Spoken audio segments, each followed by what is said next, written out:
Minasyaitonirrajim. Bismillahirrahmanirrahim. Assalamualaikum warahmatullahi wabarakatuh. Alhamdulillahirabbil alamin wassalatu wassalamu ala asyrafil anbiya'i wal mursalin wa ala alihi wa sahbihi ajmain. Bersyukur kepada Allah Subhanahu wa taala kerana dengan limpah dan kurnianya, alhamdulillah kita masih lagi diberi kesempatan untuk melaksanakan ibadah kepada Allah Subhanahu wa taala. Seterusnya pagi ini kita dapat menyaksikan program Tanyalah Ustaz Biar Tahu Jangan Keliru. Apa khabar penonton-penonton sekalian? Pastinya ramai di kalangan kita yang sedang menantikan di dalam rumah dan kita mentaati perintah daripada pemimpin kita untuk kita duduk di rumah, menjaga keselamatan kita, menjaga keselamatan ahli keluarga kita. Baik, jadi kita teruskan pengajian kita pada hari ini, iaitu daripada bab fiqh, iaitu membincangkan tentang fiqh zakat. Bersama dengan kita Al-Fadhil Ustaz Ahmad Syukri Yusof. Apa khabar Ustaz? Alhamdulillah, sihat. Sihat, alhamdulillah. Ombak macam ini saya. Sekarang begitu. Sekarang macam itulah sebab apa kita nak cegah daripada tersebarnya virus ini. Baik Ustaz. Walaupun musibah melanda Ustaz, pengajian tetap kita teruskan. Kerana inilah tuntutan kita sebagai seorang Islam untuk kita menuntut ilmu. Baik Ustaz, tajuk kita berkaitan dengan fiqh zakat. Pastinya banyak persoalan yang terbuku di jiwa kita dan ada penonton-penonton kita yang nak bersama dengan Fadhil Ustaz, boleh call kita di talian 03 5569 0349 ataupun WhatsApp kita 0111 233 6480 atau terus ke Facebook Tanyalah Ustaz TV3. Baik Ustaz, sebagai mukadimahnya pertemuan kita pada hari ini dalam bab fiqh, iaitu fiqh zakat. Persilakan Fadhil Ustaz. Assalamualaikum warahmatullahi wabarakatuh. Alhamdulillah wa bihi nasta'in. Wassalatu wassalamu ala Rasulillah wa ala alihi wa sahbihi ajma'in, amma ba'd. Dan Aiman yang membuka ruang pada pagi ini, sidang penonton yang barangkali ramai yang berada di rumah pada hari ini, mudah-mudahan Allah Subhanahu wa taala sentiasa menjaga kita, memelihara negara kita, dan Allah Subhanahu wa taala angkat ujian wabak ini secepat mungkin insya-Allah. Sidang penonton yang dirahmati Allah Subhanahu wa taala, tajuk kita pada pagi ini fiqh zakah. Ya. Fiqh zakat. Perkataan fiqh ini ialah di antara terjemahan yang diberi ialah hukum tentang bila sebut fiqh zakat ialah hukum zakat. Tapi sebenarnya selain daripada fiqh itu kita terjemah sebagai hukum, fiqh juga kita boleh terjemah untuk kita memahami, kita mendalami daripada arti zakat yang merupakan sebagai suatu perintah Allah Subhanahu wa taala. Dia dalam masyarakat kita ini antara topik-topik yang sinonim dengan pengajian kita ialah tentang fiqh solah. Cara ataupun kafiyat solat yang betul, yang tepat sebagaimana yang disarankan oleh Rasulullah sallallahu alaihi wasallam. Justru itu kalau kita lihat pengajian di masjid-masjid ini, antara perbincangan yang selalu diutarakan ialah perbincangan berkenaan dengan solat ataupun dengan sembahyang.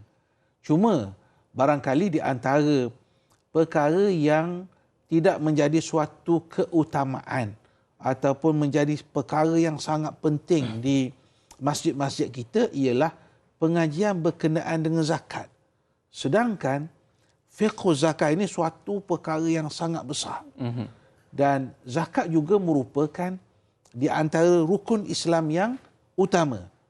Justru itu insya-Allah pada pagi ini dengan masa yang ada kepada kita ini, kita akan cuba melihat tentang fiqh zakah supaya setiap daripada kita paling kurang perkara-perkara asas berkenaan dengan zakat itu dapat kita fahami.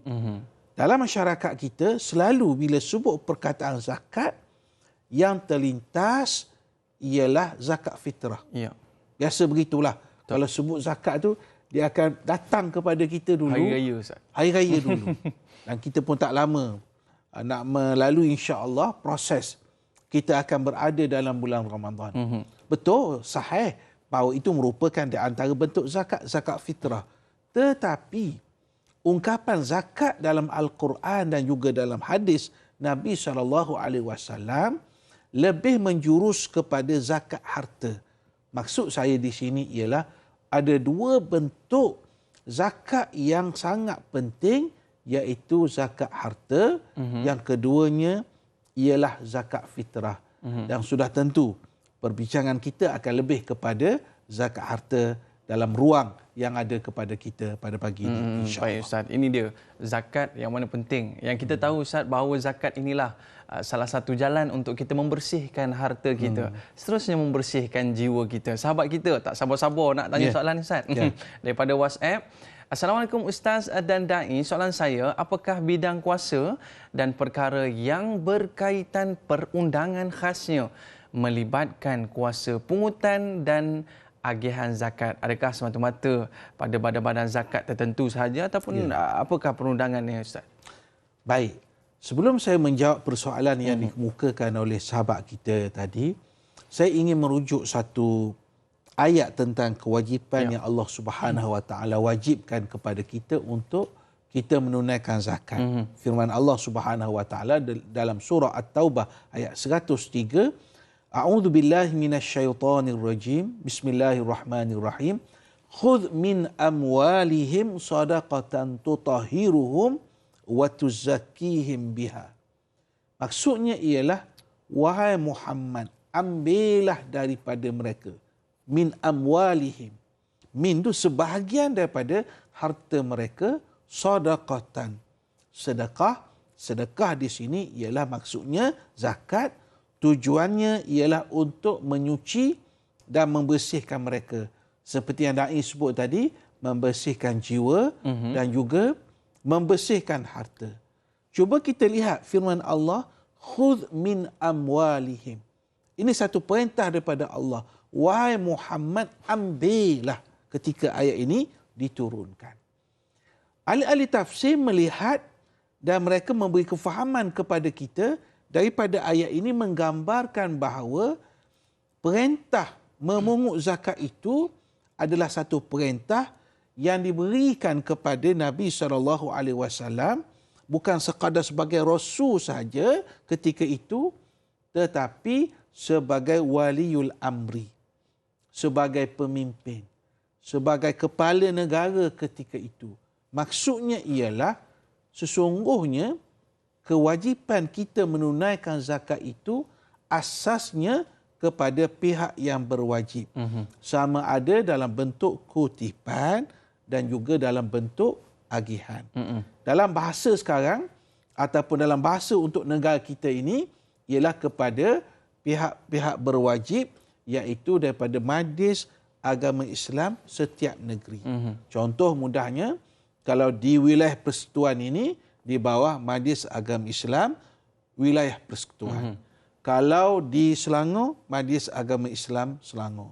Kalau di Terengganu, Maidam, Majlis Agama Islam dan Adat Istiadat Melayu. Maknanya kewajipan kita membayar zakat itu kepada pihak berwajib. Sebab apa? Sebab zakat ini merupakan satu sistem.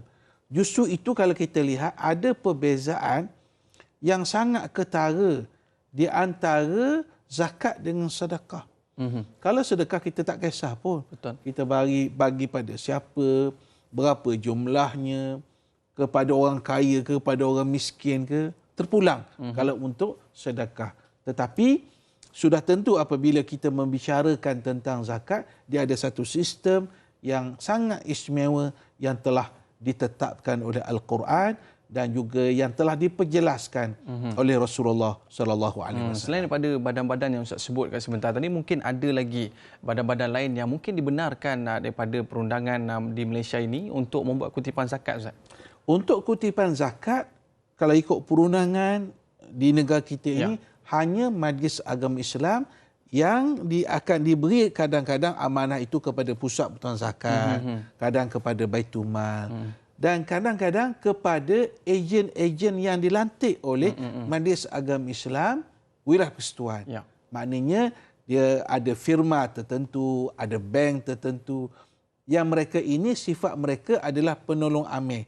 Artinya bukan mereka sendiri, bukan kerana NGO mereka sendiri, bukan kerana madrasah mereka sendiri, bukan kerana pondok mereka sendiri, tetapi kebenaran mereka memungut zakat itu adalah kebenaran yang diberikan oleh Majlis Agama Islam setiap negeri. Diwakilkan. Macam sekolah tahfiz saya, Ustaz, kita sebagai wakil zakat Selangor, Ustaz. Betul. Jadi ini yang perlu kita lihat, satu pentingnya dalam kita tengok adakah ini wakil yang sah. Betul, kita takut ia tidak disalurkan pada orang yang sepatutnya. Tapi ada di kalangan mereka ni yang kata, kalau bagi kepada lembaga zakat ni lebih baik bagi pada sendiri. Ini sahabat kita ada tanya satu soalan, Ustaz. Assalamualaikum Ustaz dan Dai, adakah dibenarkan jika agihan zakat dibuat secara terus kepada asnaf sendiri tanpa menerusi institusi amil yang rasmi?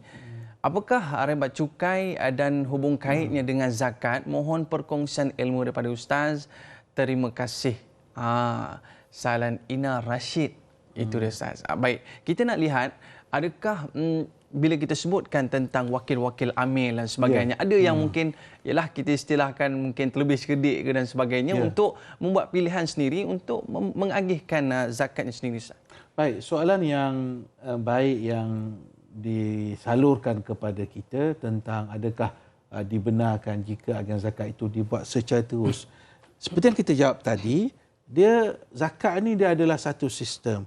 Dia agak berbeza.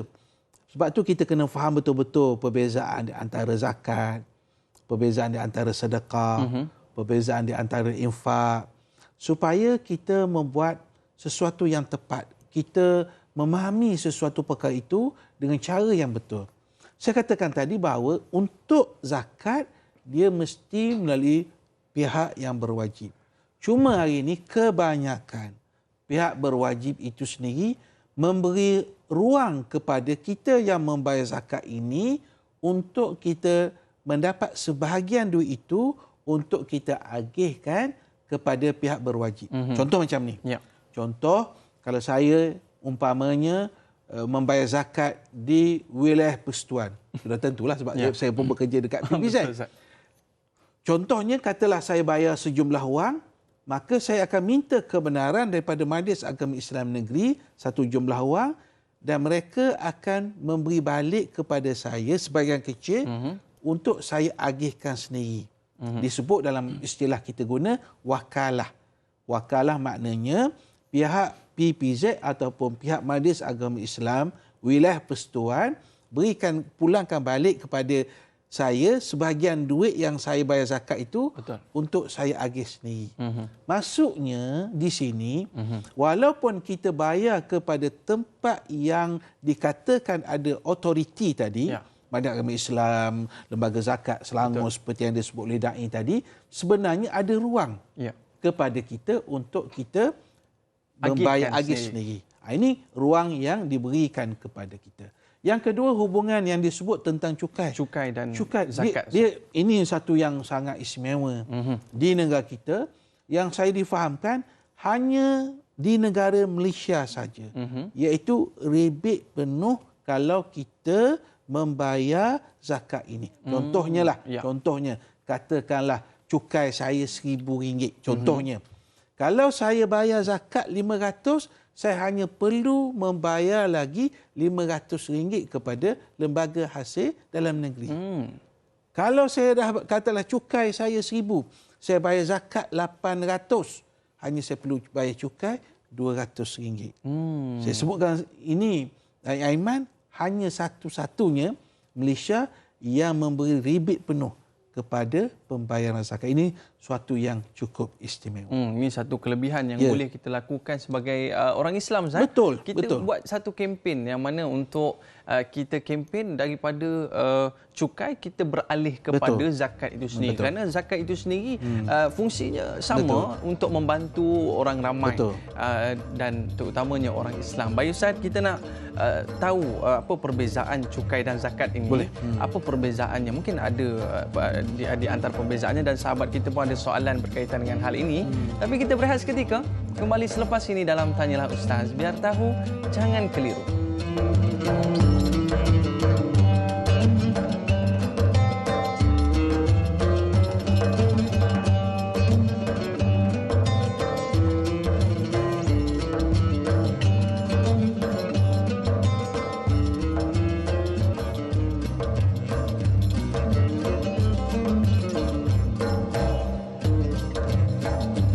Alhamdulillah kembali dalam Tanyalah Ustaz, biar tahu jangan keliru. Terima kasih kerana terus bersama dengan kita. Kita dalam topik fiqh membincangkan tentang fiqh zakat. Seperti mana yang Ustaz sebutkan sebentar tadi, inilah salah satu jalan untuk kita membersihkan harta kita, yang mana di sebahagian harta kita itu ada milik orang yang perlu kita serahkan. Baik Ustaz, Ustaz sebut sebentar tadi tentang zakat dan cukai. Ini satu perkara yang perlu kita keluarkan. Namun apa perbezaan di antara dua perkara ini Ustaz? Baik. Dua-dua perkara ini penting sebenarnya. Walaupun kita berlatar belakang kerja di pusat zakat, saya tidak menafikan kepentingan cukai. Sebab cukai ini adalah satu bentuk apa yang kita katakan pengorbanan kita ataupun sumbangan kita kepada negara. Itu satu yang sangat baik. Cuma saya sebutkan tadi, untungnya kita sebagai seorang Muslim yang berada di Malaysia ini ialah kita boleh membayar zakat ini dan ia menjadi sebahagian daripada apa yang kita kata sumbangan kita kepada institusi agama ataupun lebih tepat sebenarnya kepada masyarakat Islam kita. Ya. Jadi kalau ruang ini ada, mengapa kita tidak gunakan? Contoh, saya bagi contoh mudah. Saya bercakap dengan Da'i tadi ketika kita berehat tadi. Umpamanya saya membayar cukai sebenarnya, contohnya lah, contoh saja ni, RM10,000 cukai. Kalau saya membayar cukai RM10,000, maka saya bayar cukai RM10,000, cantik. Betul. Cuma kalau saya membayar zakat umpamanya daripada RM10,000 itu, katakanlah saya bayar RM3,000 zakat. Ya. Maka cukai yang perlu saya lunaskan hanya RM7,000 saja. Ya.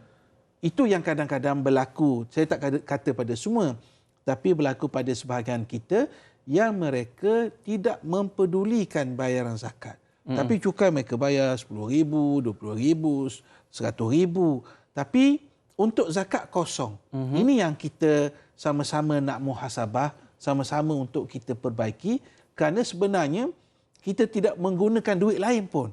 Hanya daripada duit itu, kita sebahagian itu kita pecahkan untuk membayar cukai dan juga untuk membayar zakat. So, dua-dua dapatlah. Untuk negara, alhamdulillah kita dapat, sumbangan kita pada negara dapat, dan sumbangan kepada ummah, sumbangan kepada asnaf juga kita dapat. Dua-dua dah dapat. Maknanya untuk negara dapat dan untuk ummah, untuk masyarakat Islam pun dapat. Itu implikasi yang sangat baik apabila kita membayar cukai dan juga kita membayar zakat. Bayangkanlah Ustaz, kalau RM1,000 kita kalikan dengan 10,000 orang Ustaz, kita dah ada 10 juta dekat situ. Allah, nampak betapa kuatnya. Begitu, kesan dia Islam. cukup besar. Subhanallah. Tapi ada yang petikaikan Ustaz. Kemana duit-duit ni pergi? Seperti mana sahabat kita bertanya, Siti Nurbayah. Assalamualaikum Ustaz, Da'i dan kru Tanyalah Ustaz. Saya ingin bertanya, bagaimanakah pada zaman Nabi SAW proses pengendalian pungutan zakat dikendalikan, dan adakah tugas amil itu bermula daripada zaman Rasulullah SAW lagi yang berterusan hingga ke hari ini? Yang kedua, apakah punca seorang itu takut untuk mengeluarkan zakat? Contohnya, zakat harta yang dimilikinya yang hanya disimpan sahaja tanpa ingin membantu dan memikirkan kesusahan orang tertentu. Mohon pencerahan Ustaz. Terima kasih. Ini mungkin Ustaz boleh terangkan bagaimana keadaannya pungutan zakat ini di zaman Nabi SAW. Soalan yang baik. Saya sebutkan di awal tadi bahawa sejak zaman Nabi SAW, zakat itu dipungut, dikutip oleh Rasulullah dan diagihkan oleh Rasulullah SAW. Jadi pada pemerhatian para ulama kita, tugas itu bukan sekadar tugas seorang Rasul, tetapi Nabi mengambil tugas sebagai seorang pemimpin. Buktinya sangat jelas apabila berlaku kewafatan Rasulullah SAW, naiknya Abu Bakar menjadi khalifah Islam yang pertama, ada suara-suara, bukan suara-suara saja sebenarnya, ada orang yang tidak mahu membayar kepada Abu Bakar, yang Abu Bakar ketika itu adalah ketua negara. Mereka punya ilah ataupun punya sebab mudah saja. Bagaimana kami mahu membayar zakat sedangkan Rasulullah SAW sudah wafat? Kami nak bayar hanya kepada Nabi. Sedangkan sebenarnya bukan bayar kepada Nabi itu sekadar Nabi itu Nabi, tapi Nabi adalah pemerintah ketika itu. Lalu dalam keadaan begitu, Abu Bakar memberi ucapan yang penting, di mana antara ucapan itu Abu Bakar menyatakan, wallahi la uqatilanna man farraqa baina salati wa zakat. Demi Allah, aku akan memerangi orang yang cuba membezakan di antara solat dengan zakat. Solat nak solatlah. Betul. Tapi zakat tak nak baik. Alasannya ialah kerana Rasulullah SAW telah wafat. Dan para penulis kita menyebut dalam sejarah manusia ini tidak ada agama yang sanggup mengangkat senjata kerana memikirkan golongan fakir dan miskin. Maknanya sampai ke tahap itu Islam, umat Islam menjaga kepentingan orang-orang yang memerlukan bantuan. Maka sejak daripada Nabi sampai sekarang, memang tugas memungut dan mengagihkan zakat itu kepada pihak yang mempunyai otoriti. Okey, mungkin Ustaz boleh cerita sikit ini pada zaman Nabi SAW, bagaimana kerasnya tuntutan untuk menunaikan zakat, dan bagaimana pula Ustaz sebagai seorang pemimpin dalam lembaga zakat Kuala Lumpur, mungkin Ustaz boleh terangkan sedikit apa persamaan di antara pada zaman baginda SAW dengan zaman sekarang, bagaimana pungutannya, dan mungkin Ustaz boleh terangkan sedikit bagaimana gerak kerja pengagihan zakat itu sendiri, Ustaz. Ya, sebenarnya kalau kita nak kata asas sistem itu adalah sama. Apa yang samanya? Yang samanya ialah bila sebut pihak otoriti, kalau zaman Nabi SAW, mereka memungut, mereka mengagihkan. Dan itu juga yang berlaku pada zaman sekarang. Ada yang pungut, ada yang agih. Dan bagi setiap majlis agama Islam negeri ini ada perbezaan-perbezaan. Contoh saya bagi yang dekat, kalau di wilayah Persekutuan sebagai contoh, ada dua institusi yang mengambil cakna tentang zakat. Yang pertama, Pusat Tentang Zakat, iaitu tugas mereka lebih kepada kutipan dan juga dakwah. Manakala agihan dibuat oleh Baitumal Majlis Agama Islam wilayah Persekutuan. Berbeza dengan Selangor sebagai contoh. Selangor, Majlis Agama Islam Selangor melantik Lembaga Zakat Selangor. Fungsi Lembaga Zakat Selangor ada dua, iaitu mengutip dan mengagihkannya. Itu ciri-ciri yang sama. Ciri yang kedua ialah tentang asnaf. Asnaf yang 8 itu sama. Seperti mana itu yang diagihkan oleh Rasulullah SAW, dan itu juga yang diagihkan pada zaman kini. Cuma adalah yang kita katakan ijtihadi. Contohnya, fi sabilillah. Apakah yang dimaksudkan dengan fi sabilillah sebagai contoh? Contohnya, ialah hari ini sebagai contoh, memberi pendidikan kepada anak-anak kita. Dia susah, tapi dia ada keinginan untuk belajar. Jadi tidak adil lah, kerana dia susah, kerana dia miskin, dia tak boleh sambung belajar sampai tak boleh buat degree kerana kemiskinan. Maka di antara kegunaan duit zakat itu ialah memberi pendidikan. Pendidikan ini yang diberi oleh pusat-pusat zakat ini daripada kecil lagi, daripada tadika lagi sampai ke universiti. Dan saya salah seorang daripada penerima zakat. Masya Allah. Saya belajar di Jordan selama 5 tahun, dan inilah kita dah merasa dah bahawa ini yang disebutkan zakat fisabilillah, Ustaz. Baik, tapi bila Ustaz sebutkan tentang kelebihan-kelebihan ini, impak kepada masyarakat dan disebabkan zakat ini, tapi ada lagi, Ustaz, di kalangan mereka ini yang merasa takut terhadap pungutan zakat. Mereka merasakan bahawa orang yang mengutip zakat ni macam alung pula rasanya. Apa pandangan Ustaz? Yalah, ini kita kata dari sudut stigma, di sudut pemikiran itu susah kita nak memberi, kita kata jalan keluar makhrajnya bagaimana. Cuma bagi kita sebenarnya kita kena memberi kepercayaan kepada mereka untuk pihak yang menguruskan zakat ini membuat pekerjaan mereka ataupun membuat perencanaan mereka. Cuma kita perlu ingat, pihak-pihak zakat negeri juga mesti respon kepada masyarakat. Kritikan masyarakat itu bukan kerana mereka membenci pusat-pusat zakat negeri ini, tetapi sebagai suatu kritikan membina. Penambahbaikan. Penambahbaikan. Jadi kita sendiri pun tak boleh rasa sombong, tak boleh rasa kita hebat, kita dah buat yang terbaik. Kerana respon daripada masyarakat ini juga penting supaya kita dapat memperbaiki khidmat bakti kita kepada masyarakat. Sebab mengutip dan mengagih zakat ini adalah satu pekerjaan yang disebut oleh Al-Quran. Al-amilina alaiha. Betul.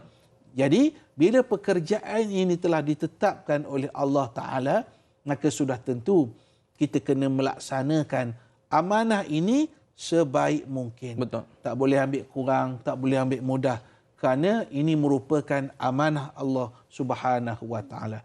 Dan kepada orang yang berzakat sesuai dengan persoalan yang dikemukakan oleh sahabat kita tadi, jangan rasa takut, jangan rasa bimbang. Orang kadang-kadang bimbang, takut ni juga ialah rasa bila bersedekah, betul, berinfak, berzakat, rasa kurang harta, betul, rasa kerisauan. Oleh kerana itu, Allah Subhanahu Wa Ta'ala umpamanya dalam surah Al-Baqarah ayat 274 menyebut alladzina yunfiquna amwalahum bil-laili wan-nahar sirran wa alaniyatan falahum ajruhum inda rabbihim wala khaufun alaihim wala hum yahzanun. Allah Ta'ala sebut orang yang menginfakkan harta mereka pada waktu malam dan siang. Ayat ni gambarkan kalau masa kita baca dulu, orang tu pergi waktu bayar zakat ke ataupun sedekah ke, ada waktu yang kita sebut malam, ada waktu siang. Hari ini online 24 jam. Betul. Kita boleh di talian itu kita boleh bayar zakat 24 jam dan kita lakukan itu sama ada secara sulit ataupun secara terang-terangan, maka bagi mereka adalah pahala di sisi Tuhan mereka. Wala khaufun alaihim wala hum yahzanun. Jangan takut. Jangan takut. Tak ada rasa duka cita kerana infak, kerana zakat yang mereka keluarkan. Kalau mereka mengetahuilah akan apakah kesan daripada membayar zakat itu pasti besar, Ustaz. Saya selalu sebut kepada masyarakat yang mana saya sendiri penerima zakat itu sendiri. Dan bila kita terima zakat dan kita belajar. Betul. Bila kita belajar dan kita pulang, kita sebarkan pula pada masyarakat dan betapa besarnya pahala yang mengalir kepada orang yang mengeluarkan zakat. Tapi saya yakin dan percaya pusat-pusat zakat telah pun menyelidik siapakah orang-orang yang layak untuk menerima zakat. Dan ada di kalangan mereka yang mengagihkan zakat itu sendiri. Dan sahabat kita ada bertanya satu soalan, Rasid Cik, Assalamualaikum Ustaz dan Da'i serta semua kru-kru, tanyalah Ustaz. Moga dalam pemeliharaan Allah Subhanahu Wa Ta'ala sentiasa amin. Adakah menjadi implikasi sah ataupun tidak jika terdapat kesilapan dalam proses pengagihan zakat kepada golongan bukan asnaf tanpa melalui amil yang diiktiraf? Mohon Ustaz jelaskan, terima kasih. Sebab kita kadang-kadang tak tahu. Nampak miskin Ustaz, tapi pasang esro dan sebagainya. Jadi pandangan Ustaz? Ini ada antara isu yang berlaku. Bila kita bayar sendiri, kita tidak punya data yang lengkap, data yang cukup. Katalah kita kata Pak Mak ini, kita nampak dia miskin, contohnya. Dia tidak ada pekerjaan. Tapi bila kita tidak ada data, kita tak tahu yang Pak Mak ni ada 5 orang anak. Dan 5 orang ni bekerja. Dan setiap bulan 5 orang anak ni bagi pada Pak Mat. Seorang RM1,000 sebagai contoh. Tapi kita tak akan cek, kita tak akan mampu begitu. Jadi kita bagi kepada orang yang tidak layak untuk menerima zakat. Itu satu isu. Isu yang kedua ialah bila kita bayar sendiri, mungkin kita boleh bayar sekali saja ataupun kita bantu orang tu sekali saja. Contoh, kita bantu Pak Mak. Betul lah, katalah Pak Mak ni seorang miskin. Tapi kemungkinan kita bagi kepada dia setahun sekali je. Katalah zakat kita RM1,000. Sekali tu bila kita bayar. Ataupun setahun sekali pada Pak Mak RM1,000. Tapi kalau kita maklumkan kepada pihak autoriti zakat bahawa Pak Mak dengan susah, Pak Mak ini akan ditolong bukan setahun sekali. Pak Mak akan ditolong setiap bulan. Setiap bulan akan diberi pada Pak Mak sebanyak RM500. Itu kepentingan. Sebab bayar sendiri kita hari itu ya. Sekali je. Lepas tu Pak Mak nak tunggu pula setahun pula. Jadi itu yang kita maksudkan. Yang ketiga ialah sebenarnya bukan kepada Pak Mak sahaja. Pak Mak kita kena bantu. Anak Pak Mak yang belajar pun kena bantu. Jadi sudah tentulah pihak autoriti saja yang mempunyai kemampuan untuk bantu. Pak Mak RM500, anak dia Kak Nusti RM300, anak dia yang OKU RM500. Jadi semua itu hanya boleh dibantu dengan cekap oleh pihak yang mempunyai otoriti. Ini sangat penting. Dan sahabat-sahabat kami di semua pusat zakat negeri, mereka sebenarnya bersedia mendengar apa saja laporan, apa saja kesusahan yang berlaku di tempat kita. Yang berlaku di tempat kita. Contoh, kalau saya tahu kes berlaku di Kedah sebagai contoh, kadang-kadang orang Kedah ni dia beritahu saya, maka saya akan hubungi pihak lembaga zakat negeri Kedah. Negeri Kedah. Dia dalam 2 minit je dia terus boleh beritahu dalam sistem. Dia kata orang ini sebenarnya sudah dibantu, jumlahnya begini.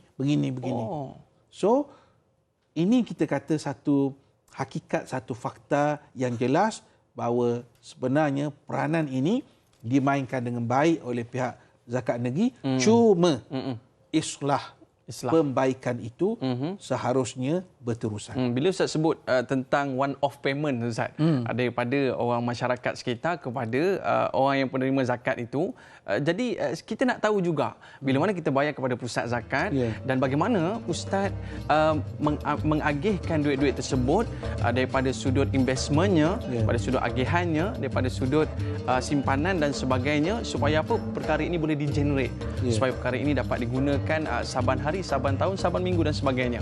Tapi sebelum Ustaz jawab soalan ini, kita berehat seketika. Kembali selepas ini dalam Tanyalah Ustaz, biar tahu, jangan keliru.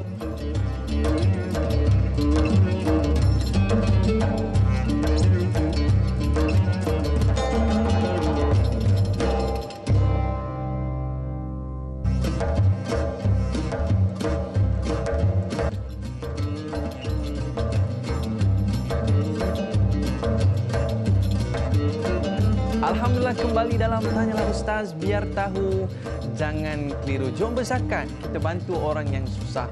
Mudah-mudahan kita tetap sama mendapat manfaat di sebalik apa yang telah kita berikan kepada mereka. Baik, sebelum berehat tadi kita ada membincangkan satu perkara dalam topik fiqh zakat ini, iaitu berkaitan dengan agihan duit zakat itu sendiri. Kalau kita beri direct, kita nampak 10,000 kita serahkan kepada asnaf zakat tersebut. Namun begitu, bila mana kita menyerahkan kepada lembaga zakat, ya Fadil Ustaz, bagaimanakah yang disebutkan 10,000 itu bila dikumpulkan mungkin boleh jadi sampai 10 juta, 10 bilion dan sebagainya. Dalam jumlah yang sebegitu banyak, bagaimanakah peranan pihak lembaga zakat dalam mengagihkan duit-duit tersebut? Adakah mungkin sebahagian diagihkan dan sebahagian lagi diinvest untuk mungkin menjana pendapatan dan sebagainya? Mungkin Ustaz boleh beri sedikit penerangan. Terima kasih pada Dai Aiman, soalan yang sangat baik. Kalau kita merujuk kepada fiqh zakah yang ditulis oleh Profesor Dr. Yusuf Al-Qardawi, ada satu perbincangan mengenai adakah duit zakat ini boleh dilaburkan, boleh diinvestkan. Jawapan yang diberi oleh Syekh Al-Qardawi ialah boleh dengan syarat risiko yang rendah. Tempat pelaburan yang mempunyai risiko yang rendah. Jadi adakah pusat-pusat zakat negeri ini menggunakan duit zakat ini untuk pelaburan? Itu soalan yang sangat baik. Sebab di luar sana ramai sangat yang menyangka bahawa duit zakat ini dilaburkan. Sehingga ada yang menyatakan yang tak bantu orang miskin tu kerana duit tu dilaburkan. Apa yang saya tahu, sebenarnya duit zakat, kalau di institusi zakat di Malaysia ini, duit tidak dilaburkan. Betul ada majlis agama Islam yang melaburkan duit, tapi bukan duit zakat, kerana mereka punya sumber yang berbeza. Ada sumber am, sumber sedekah dan macam-macam lagi sumber yang ada kepada yang diberikan kepada mereka. Apa yang saya tahu, untuk zakat ini mereka tidak laburkan. Tetapi zakat ini ada program yang tertentu yang mereka kena habiskan duit tersebut.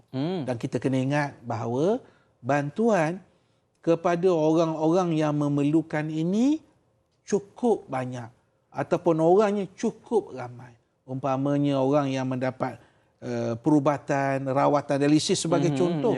Orang dah kalau kena sekali, dia akan perlukan rawatan itu sampai ke penghujung kehidupannya. Dan jumlahnya bertambah. Dan tak semua orang mempunyai kedudukan, mempunyai pekerjaan, dapat pekeso dan sebagainya. Ada mereka yang bekerja sendiri. Lalu mereka diuji oleh Allah Subhanahu Wa Taala dengan kita kata penyakit buah pinggang sebagai contoh. Jadi siapa yang akan bantu mereka? Maka pusat-pusat zakat berdasarkan di mana tempat mereka berada, itulah yang membantu mereka. Dan ini kalau diulas puluhan juta. Tapi kita tak tahulah. Kita selalunya akan viralkan. Ini tak dapat makan ni, berarti gereja tolong. Kita tak tahu fakta dan juga hakikat yang sebenar. Saya sebutkan sekali lagi, untuk kita memberi kritikan membina kepada pihak otoriti zakat, ahlan wa sahlan. Itu bagus. Sebab kita manusia mungkin ada kelemahan-kelemahan. Betul. Itu wajar kita dikritik. Tetapi kalau kritikan itu tanpa asas, itu suatu yang tak berapa sihat. Ataupun perkara viral yang dah lama, 3-4 tahun. Nak masuk Ramadan je akan viral balik. Apa pusat zakat buat? Tak buat kerja ke? Jadi kita kena punya fakta yang betul. Dan kalau betul-betul orang itu susah dan kita tengok sahabat kita memerlukan, kita boleh menghubungi pihak masjid, pihak pusat zakat untuk melihat mereka supaya skuad bantuan mereka itu datang untuk membuat apa yang kita sebut sebagai penyelidikan. Dan kalau betul-betul orang itu layak diberi bantuan zakat, pasti insya-Allah mereka akan dibantu. Ustaz sebut tadi ada 8 asnaf dan kita nak tahu juga bagaimana duit itu diagihkan secara murninya kepada 8 asnaf tadi. Baik, asas kepada orang yang menerima zakat ini adalah suatu perkara yang telah ditetapkan oleh Al-Quran. Saya sebut di awal tadi ada perbezaan antara sedekah dengan zakat. Antaranya perbezaan yang ketara, kalau sedekah dia tak ada asnaf, dia tak ada orang tertentu yang layak. Tapi untuk zakat mesti ada kategorinya. Contoh saya baca satu ayat yang kita petik daripada surah At-Taubah ayat 60. Allah Subhanahu Wa Taala menyebut, A'udzubillahi minasyaitonirrajim. Bismillahirrahmanirrahim. Innamas sadaqatu lil fuqara'i wal masakin wal 'amilina 'alaiha wal mu'allafati qulubuhum wa fir riqab wal gharimin wa fi sabilillah wa ibnis sabil fariidatan minallah wallahu alimun hakim. Maksudnya sesungguhnya sedekah-sedekah itu, iaitu zakat itu, diberikan kepada fuqara, wal masakin, kepada orang miskin, wal amilina 'alaiha, kepada amil, orang yang bertugas kutip dan agih zakat, wal muallafati qulubuhum, muallaf, wa fir riqab, orang yang membebaskan hamba, wal gharimin, orang yang berhutang, wa fi sabilillah, dan orang yang berjuang di jalan Allah Subhanahu wa taala. Faridatan minallah.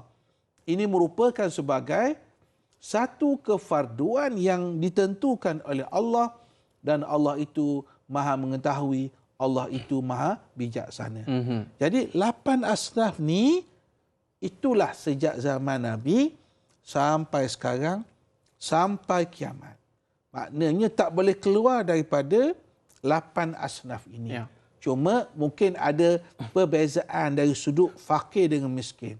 Kalau kita sebut, kita orang awam ni fakir miskin, miskin itulah fakir, fakir itu miskin. Tapi dari sudut definisi asnaf ni, kalau fakir ni dia lebih, mungkin saya boleh guna tu, lebih susah daripada orang miskin. Kalau fakir lah, kalau keperluannya, contohnya perlunya RM10, mungkin dia ada RM3 saja. Tapi kalau miskin tu, dia perlu RM10, dia dah ada RM7. Sebagai contoh, maknanya fakir ni lebih susah daripada miskin. Wal amilina 'alaiha, amil, orang yang kutip dan orang yang agih. Wal muallafati qulubuhum, muallaf. Ini juga berlaku perbincangan apa maksud muallaf. Kalau kita sebut muallaf, orang yang baru masuk Islam. Biasa begitulah kita terjemah. Muallaf. Cuma kadang-kadang kita pun masalah juga. Dia dah 10 tahun. Dia belajar pergi Jordan dah. Kita duduk panggil dia mu'allaf lagi. Jadi padahal dia lebih hebat daripada kita. Sebab itu setengah negeri dia letakkan mu'allaf tu dalam 3 tahun. Dalam 4 tahun. Lepas tu tak ada dah. Tak timbul lagi perkataan mu'allaf. Tapi kita ni duk ulang mu'allaf tu sampai dia meninggal dunia. Itu masalah juga kita ni. Wa fi riqab, iaitu kita membebaskan apa yang disebut sebagai hamba. Dan sudah tentu hamba yang berlaku di zaman Nabi, zaman Khulafa' Rasyidin dengan sekarang sudah berbeza. Ya. Kita tak ada hamba yang istilahnya. Tapi kita ada orang yang umpamanya terlibat dengan gejala yang tidak baik, umpamanya wanita yang terlibat di garis yang tidak sepatutnya. Jadi macam mana nak kembalikan mereka? Kembalikan mereka ialah bantu mereka dari sudut supaya mereka tinggalkan pekerjaan keji itu untuk membina kehidupan baru. Membebaskan mereka daripada gejala itu sendiri. Tapi ada juga masyarakat kita ni dia tak faham. Dia kata tengok pusat zakat, tolong wanita-wanita tak baik, tolong pelacur. Dah tu, bolong lagi. Itu salah. Yang betulnya ialah kita keluarkan mereka daripada gejala yang tak baik, bagi pendapatan, bantu mereka peringkat awal supaya mereka tak ada pekerjaan ni. Dan yang kedua, beri pendidikan kepada mereka. Tapi kita dah itulah kadang-kadang kita pusat zakat tolong LGBT, tolong pelacur, tak mahu saya sebut perkataan itu. Sebenarnya bukan kita tanggung supaya dia teruskan buat pekerjaan itu. Sebenarnya kita tanggung, kita bayar itu supaya mereka keluar daripada kepompom perkara-perkara yang tidak baik. Betul. Sebab mereka ingin berubah. Terbebas daripada keadaan. Terbebas daripada tekanan, cengkaman itu. Baik, Ustaz. Ada sahabat kita ni mungkin ada satu pertanyaan yang mungkin relate dengan apa yang Ustaz sebutkan sebentar tadi. Assalamualaikum. Siapa di talian? Assalamualaikum warahmatullahi wabarakatuh. Dai Aiman dan juga Ustaz Ahmad Sukri Yusof. Saya Omar Abdul Majid dari Felda Cini Timur 3 Pekan Pahang. Assalamualaikum Ustaz dan Dai. Waalaikumsalam warahmatullahi wabarakatuh. Soalan saya begini Ustaz ya. Ada segelintir masyarakat kita ni dia tak layak ni berzakat Ustaz. Dia zakat ni dia ada nisab, dia cukup haulnya baru boleh bayar. Jadi dia kata dia ni tak memenuhi syarat lah. Jadi dia kata aku tak layak, jadi dia berwakaflah setakat yang dia mampu, berderma, bersedekah, jadi menginfak apa semualah. Jadi dia kata dia tak layak nak berzakat. Apakah boleh cara begini Ustaz, ataupun bagaimana Ustaz untuk kerana yang tak layak ni, supaya jangan sampai dia kata alhamdulillah aku tak layak berzakat. Jadi ini yang kita tak nak dengar ni. Jadi kalau boleh Ustaz, bagaimana, apa beza wakaf, infak, ni sedekah dan semua ni boleh ke dibuat kerana dia ni tak layak kerana tidak memenuhi syarat ni? Itu soalan saya Ustaz dan Dai. Terima kasih banyak Ustaz dan Dai. Assalamualaikum. Waalaikumsalam warahmatullahi wabarakatuh. Kalau kan Ustaz sebut tadi ada sistem online tu Ustaz ya. Yang kita king keluar, anda tidak perlu keluarkan zakat. Alhamdulillah, lega. Apa pandangan Ustaz? Sebenarnya budaya infak ini adalah budaya yang diajar oleh agama. Sebenarnya zakat ini memang diwajibkan pada tahun 2 Hijrah. Cuma kalau kita lihat dalam pensyariatan zakat ini, sebelum Rasulullah SAW berhijrah ke Madinah pun sudah ada ayat-ayat yang makkiyah tapi membicarakan tentang zakat. Tapi sebahagian ulama kata zakat ketika itu dia bukan wajib seperti mana kewajipan bila Rasulullah SAW sampai ke Madinah pada tahun 2 Hijrah diwajibkan berzakat.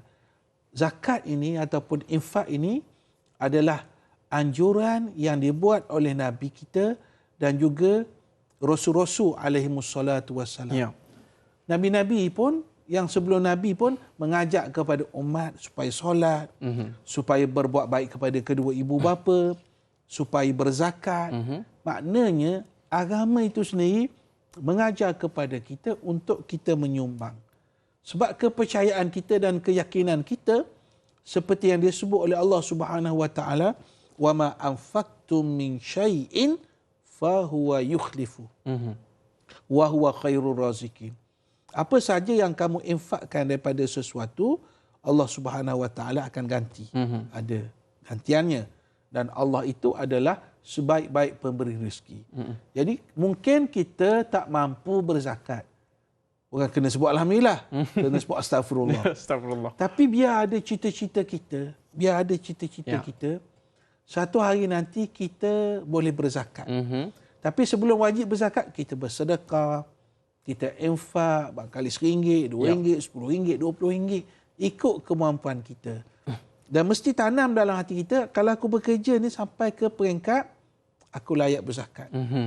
Kalau aku ada duit simpanan, sampai ke peringkat aku boleh membayar zakat simpanan. Kalau aku berniaga, sampai ke peringkat aku boleh bayar zakat. Ataupun kalau sudah bayar zakat, kita sebagai orang berniaga, ahli korporat dan sebagainya, mesti ada pemikiran, kalau boleh aku nak tambahkan lagi bayaran zakat. Itu sesuatu pemikiran kita yang mesti kita letakkan. Bila Ustaz sebutkan tentang simpanan tadi Ustaz, sahabat kita ni ada nak tanya satu soalan lah tentang simpanan ni kan. Nur Hayati Ismail di Facebook kita Ustaz. Assalamualaikum Ustaz dan Dai serta kru Tanyalah Ustaz. Seseorang pekerja yang diberhentikan dan mendapat pampasan yang lumayan, sedangkan dia mempunyai tanggungjawab untuk keluarga dan mungkin sebagai simpanan sebelum mendapat kerja yang lain. Adakah pampasan itu wajib dikeluarkan zakat? Begitu juga dengan wang KWSP bila cukup tempoh. Mohon Ustaz kongsikan andai wajib ke atasnya. Adakah kaedah yang digunakan? Terima kasih Kak Yat Bandar Tasik Puteri Rawang Ustaz. Ni kadang KWSP terkejut juga Ustaz. Tiba-tiba dapat mau setengah juta tu. Tapi biasanya inilah keadaan realiti zaman sekarang ni. Ramai orang yang dibuang kerja dan sebagainya. Dapat pampasan. Duit pampasan itu perlukah dizakatkan? Baik, ada dua persoalan yang harus kita jawab daripada apa yang ditanya. Yang pertama ialah dari sudut aspek zakat simpanan. Yang kedua ialah aspek zakat pendapatan. Baik, yang pertama ialah zakat KWSP, EPF. Yang sebenarnya dia lebih kurang dengan zakat wang simpanan.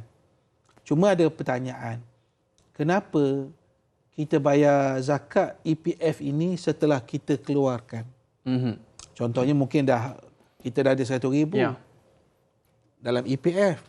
Kita tahu, kita boleh cek dalam sistem, kita buka dalam komputer pun, dalam telefon kita boleh tengok, oh duit EPF aku ada 100,000. Tapi waktu ini, walaupun kita ada 100,000, kita tak perlu bayar zakat tu. Pasal apa? Sebab antaranya kita kekurangan syarat iaitu milkutam, milik sempurna. Apa maksud pemilikan sempurna? Milik sempurna ni kita boleh ambil, kita boleh belanja bila-bila masa. Kita boleh manfaatkan duit tu. Sekarang apa yang berlaku, memang duit tu duit kita. Tapi kalau kita pergi dekat EPF, kita nak ambil, EPF kata tak boleh. Sebab kamu belum sampai umur 55 tahun. Bila kamu 55 tahun, baru kamu boleh ambil. Jadi bila kita dah ambil, sampailah umur kata 55 tahun, 100,000.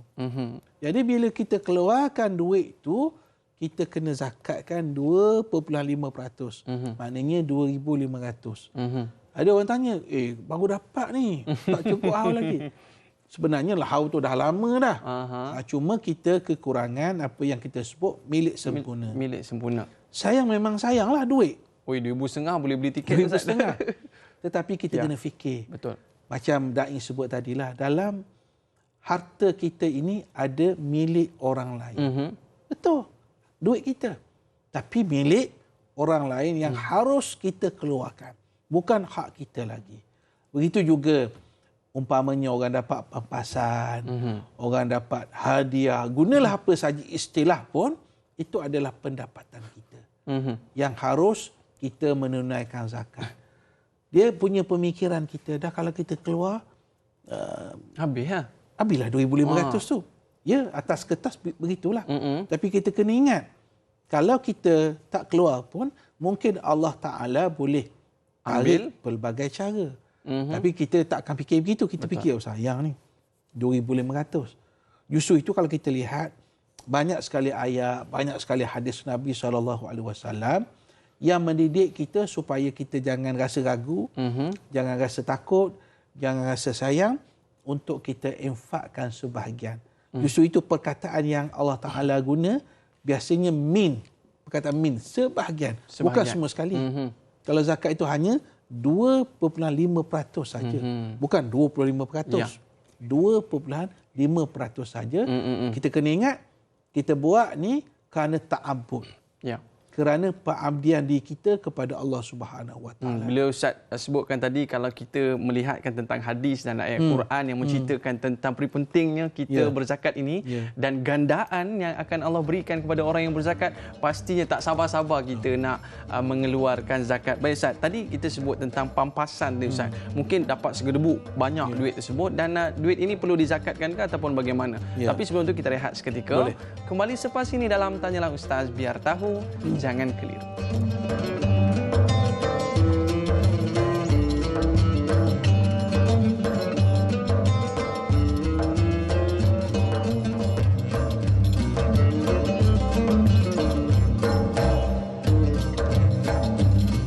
Alhamdulillah, kembali dalam Tanyalah Ustaz, biar tahu jangan keliru. Kembali dalam persoalan yang kita bincangkan pada hari ini tentang topik fiqh dalam bab fiqh zakat. Baik Ustaz, tadi kita ada bincangkan satu perkara, satu situasi yang mana mungkin ada sahabat-sahabat kita ni yang dibuang kerja. Dalam masa yang sama mereka diberi pampasan. Dan duit pampasan itulah mereka nak survive untuk beberapa tempoh sebelum mereka mendapat pekerjaan, ataupun mungkin mereka dapat pekerjaan yang mungkin lebih kecil gajinya daripada sebelum ini. Dan adakah duit ini perlu dikeluarkan zakat seperti mana Ustaz sebutkan sebentar tadi, zakat pendapatan Ustaz? Ya, ia termasuk daripada zakat apa yang kita sebut sebagai zakat pendapatan. Dan ia tak perlu terus keluar. Maknanya sampai ke haulnya penghujung tahunnya baru dikeluarkan, setelah ditolak perbelanjaan-perbelanjaan tertentu untuk dirinya, untuk keluarganya dan sebagainya. Mungkin untuk melihat cara pengiraan itu boleh pergi dekat zakat.com.my supaya kita dapat kira lebih mudah di situ. Maksudnya ia tetap sebagai sebahagian daripada pendapatan. Dan saya sebut sekali lagi, ia bukanlah satu bebanan yang terlalu berat. Kalau kata 10%, 20%, ia hanya 2.5%, dan kita percaya insya-Allah ini akan memberi kebaikan kepada kita, keberkatan. Mungkin kerana zakat ini kita akan dapat pekerjaan yang lebih baik. Mungkin dengan zakat ini Allah Taala akan bagi ruang yang baru kepada kita. Dalam hidup kita ni kadang-kadang kita tak boleh fikir apa yang akan berlaku pada masa depan. Tapi percayalah, dengan doa, dengan ikhtiar, dengan usaha kita, dengan zakat kita, dengan sedekah kita, ia akan memberi sesuatu impak yang sangat baik kepada kehidupan kita. Kena percaya begitu. Saya suka bila Ustaz meletakkan prinsip utamanya adalah berkat itu sendiri. Betul. Sebab kesenangan ataupun ketenangan dalam hidup ini bukanlah semata dengan duit yang banyak, tetapi dengan keberkatan duit itu sendiri menyebabkan kita rasa happy. Mungkin orang duit tak banyak Ustaz, tapi hidupnya tak sakit, tak ada masalah dan sebagainya. Baik Ustaz, tadi kita ada melihatkan bahawa sekarang ini dalam tempoh kita diuji dengan COVID-19. Dan kita melihat di luar sana banyak orang yang bertungkus lumus Ustaz. Dalam masa kita masih duduk di rumah sekarang ini, ramai yang bertungkus lumus dalam mengatasi masalah ini. Jadi bila ada orang yang bertugas di saat ini, sahabat kita ada tanya satu soalan ni Ustaz. Assalamualaikum Ustaz, saya ingin bertanya, apakah zakat boleh diberikan kepada golongan yang terjejas teruk disebabkan COVID-19, dan bolehkah petugas-petugas kesihatan kita yang sedang berhadapan dengan COVID-19 ini dikategorikan sebagai fisabilillah? Terima kasih Ustaz. Haris Alimuddin, Sandakan, Sabah.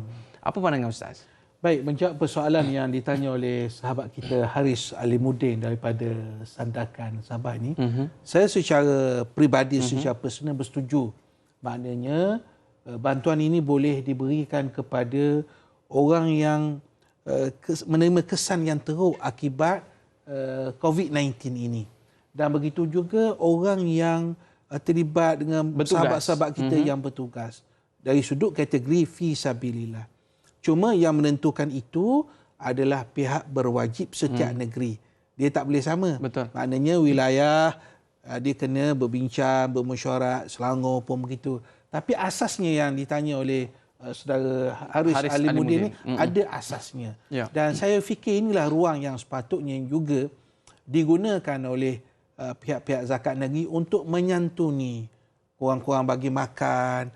Nampaklah bagaimana impak yang ada kepada pihak Majlis Agama Islam, kena respon apa yang berlaku kepada masyarakat, kesusahan masyarakat.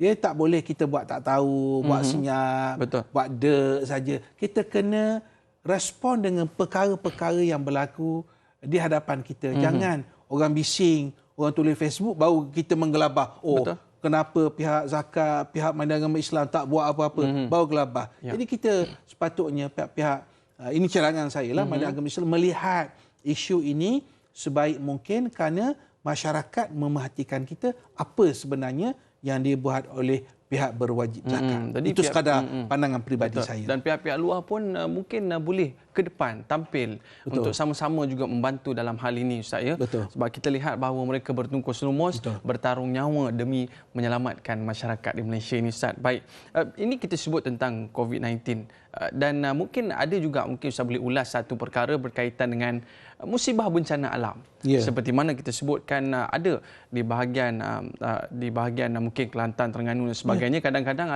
ada tempat-tempat yang dilanda banjir besar. Betul. Melibatkan kerosakan harta dan sebagainya. Betul. Jadi adakah ada ruang-ruang mereka boleh menerima zakat ini, Ustaz? Baik, ni ada sahabat kita. Ada satu soalan yang mungkin boleh kita bincangkan, Ustaz, berkaitan dengan baik, saya baca soalannya, Ustaz. Orang yang ditimpa musibah seperti banjir dan seumpamanya layak untuk menerima zakat menerusi peruntukan asnaf al-gharimin, iaitu orang yang berhutang. Mengapa mereka digolongkan dalam asnaf ini dan apakah kriteria yang melayakkan sedemikian? Baik, untuk menentukan layak tak layak itu adalah pihak autoriti, pihak berwajib berdasarkan setiap negeri, setiap pusat zakat, Majlis Agama Islam negeri. Jadi untuk menentukan kategori al-gharimin itu maksudnya berhutang. Ya. Itu akan diputuskan oleh pihak jawatankuasa syarat setiap negeri lah.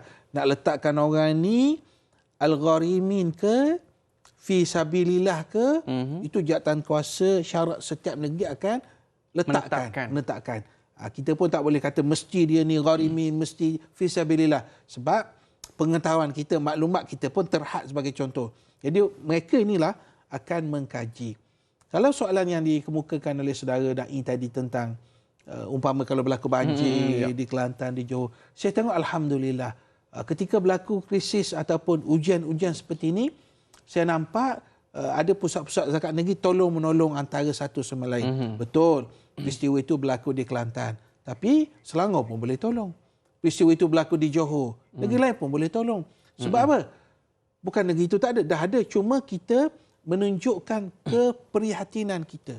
Orang-orang yang berada dalam kesusahan. Banjir ni, bila berlaku banjir ni, kategori pun akan tengok. Mungkin kerana fakir kita tolong. Ya.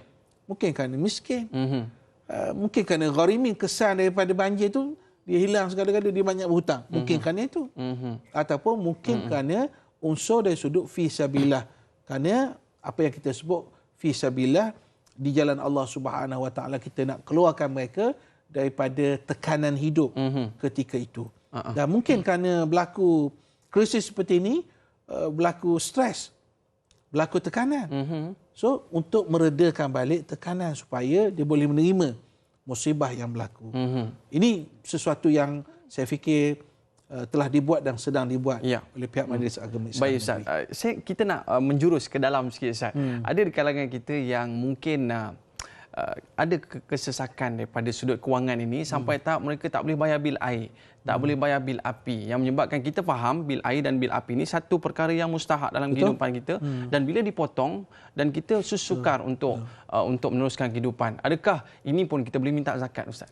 Ya, ini di antara bentuk. Sebab tu bantuan yang kita sebut umpamanya ada, istilah itu tak samalah setiap negeri. Ya. Ada negeri yang gunakan bantuan bulanan, digunakan perkataan bulanan. Jadi ada yang disebut sebagai bantuan perubatan. Maknanya mungkin dibantu kerana fakir miskin. Dan antara sebab fakir miskin itulah kerana keperluan duit untuk membayar bil sebagai contoh. Elektriknya, airnya. Dan ada yang disebut sebagai bantuan perubatan. Kerana dia memang ada, setiap bulan diperlukan ubat sebagai contoh. So diberi bantuan perubatan. Dan saya fikir kategori-kategori ini dibuat dengan baik oleh pihak Majlis Agama Islam negeri-negeri, walaupun saya percaya ada ruang-ruang untuk kita tambah baik lagi. Baik Ustaz. Ustaz sebutkan 8 kategori sebentar tadi Ustaz. Sahabat kita ada bertanya satu soalan ni. Ustaz dan Da'i, Assalamualaikum warahmatullahi wabarakatuh. Ustaz dan Da'i serta semua kru tanyalah Ustaz. Waalaikumsalam. Soalan saya Ustaz, mengapakah ibu tunggal tidak termasuk di dalam 8 asnaf yang layak menerima wang zakat? Sedangkan ada setengah ibu tunggal kehidupannya agak susah. Mohon pencerahan Ustaz. Terima kasih. Sabah di bawah Bayu. Dipersilakan Ustaz. Soalan yang baik. Kenapa tak ada dalam asnaf 8 tadi yang disebut sebagai ibu tunggal? Dan tak ada perkataan yang disebut sebagai umpamanya anak yatim. Sebab ibu tunggal tak mestinya susah.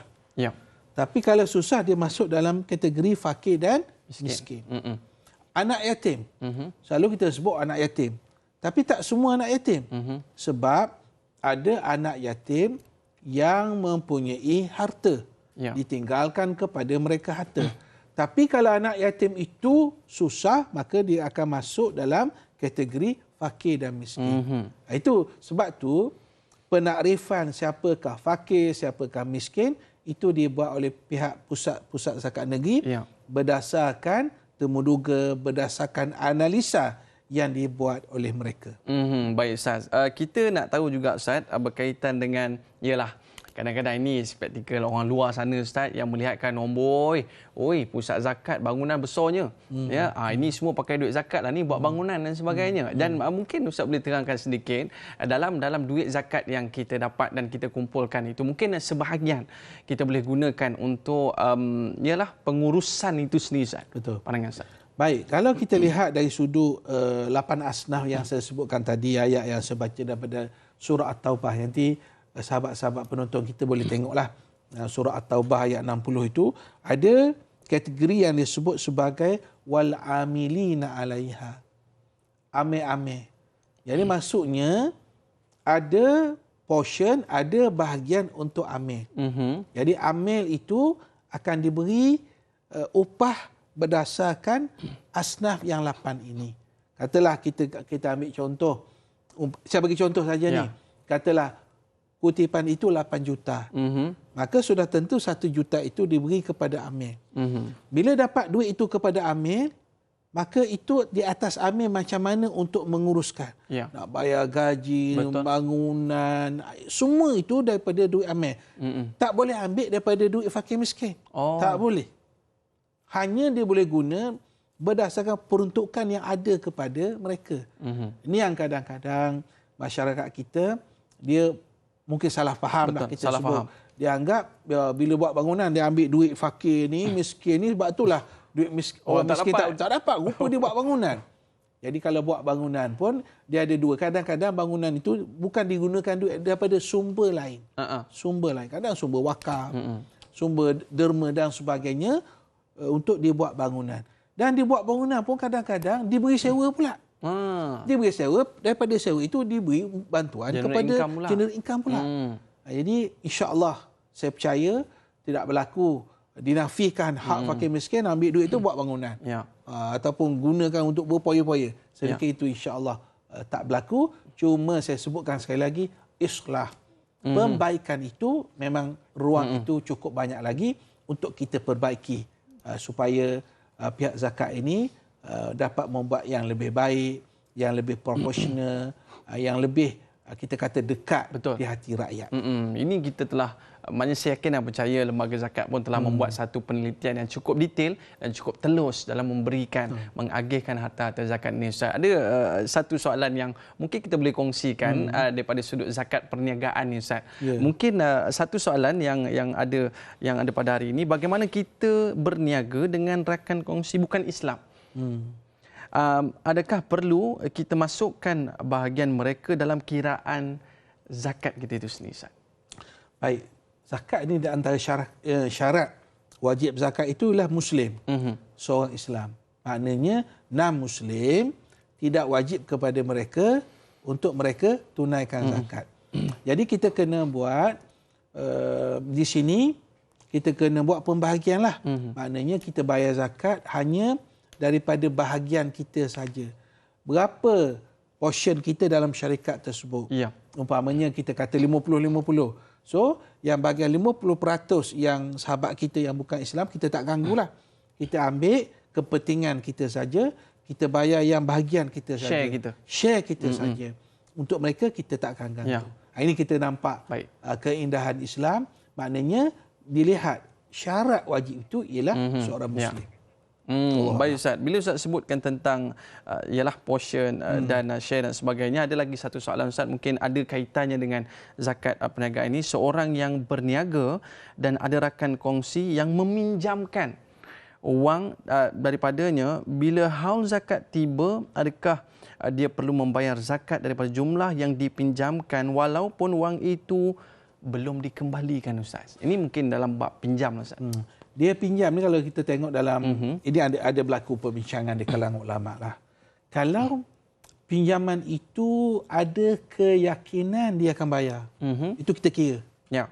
Kita kira sebahagian daripada, sebab ada jaminan untuk bayar.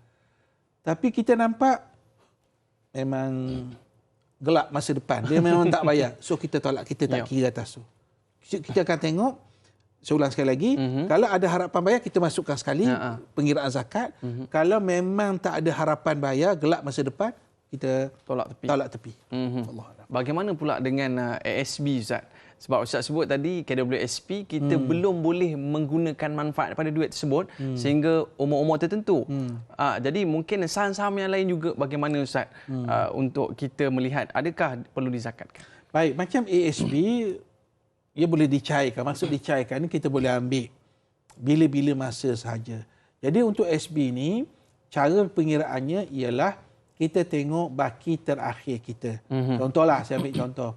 Kita masukkan 100,000, ujung tahun lah kita dapat umpamanya 107,000. Jadi pengiraan kita ialah 107,000 darab 2.5%.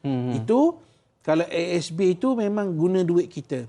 Tetapi ada juga orang beli ASB ni berdasarkan pinjaman. Betul. Pinjaman. 100,000 tapi sebenarnya bukan duit dia. Betul. Duit pinjaman. Itu macam mana? Yang tu kita akan bayar hanya dividen yang dapat saja. Sebab kenapa kita tak bayar semua?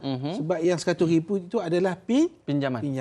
Yang kita perlu bayar dividen saja. Tapi kalau duit kita, duit yang kita labur dengan duit caruman, dengan duit dividen kita. Ini perbezaan kita lihat. Sebab kadang-kadang kita silap faham bahawa dengan duit pinjaman itu sendiri pun kita keluarkan tidak zakat. perlu.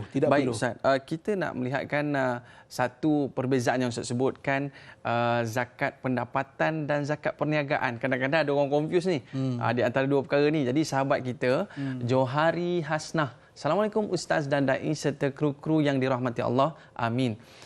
Ustaz, apakah perbezaan zakat pendapatan dan zakat perniagaan? Bagaimanakah bagi golongan yang tiada pendapatan tetap mengeluarkan zakat juga? Mohon pencerahan Ustaz. Biar tahu jangan keliru. Terima kasih Ustaz Syukri Yusof dan Da'i Ahmad. Like dakwah, share ilmu. Silakan Ustaz.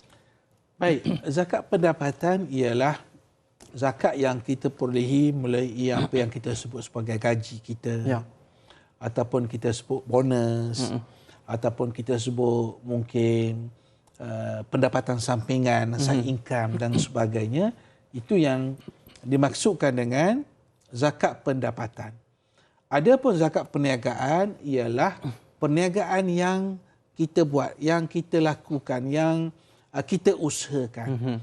Cuma di PPZ ini kita asingkan di antara zakat perniagaan ini yang betul-betul berniaga yang secara berhad, yang betul-betul kita kata bisnes yang berdasarkan secara berhad, ada kunci kira-kira dan sebagainya, dengan perniagaan biasa. Perniagaan biasa masuk kita ni mungkin dia berniaga gerai sebagai contoh, pasar malam sebagai contoh.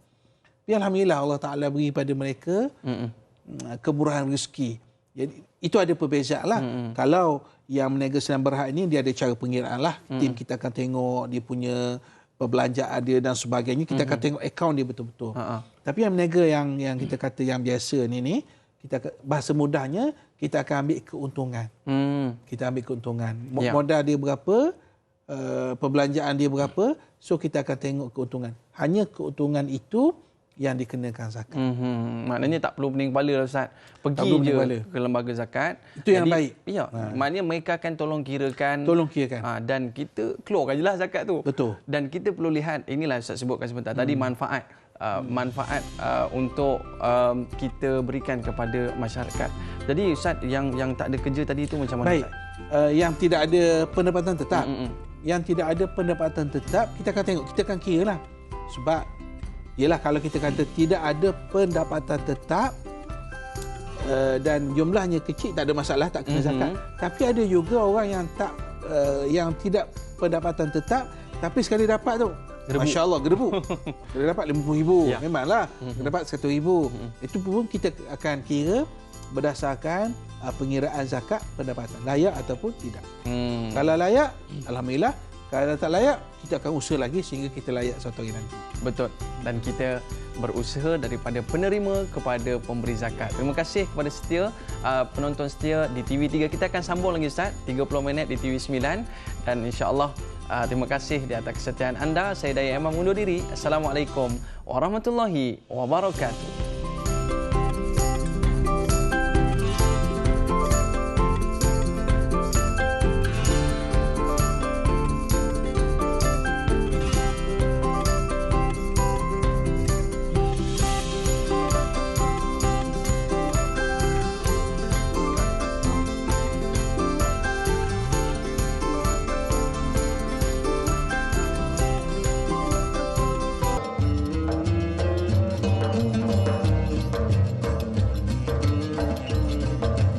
Kembali dalam Tanyalah Ustaz, biar tahu jangan keliru. Dalam topik kita perbincangan berkaitan dengan fiqh, iaitu fiqh zakat.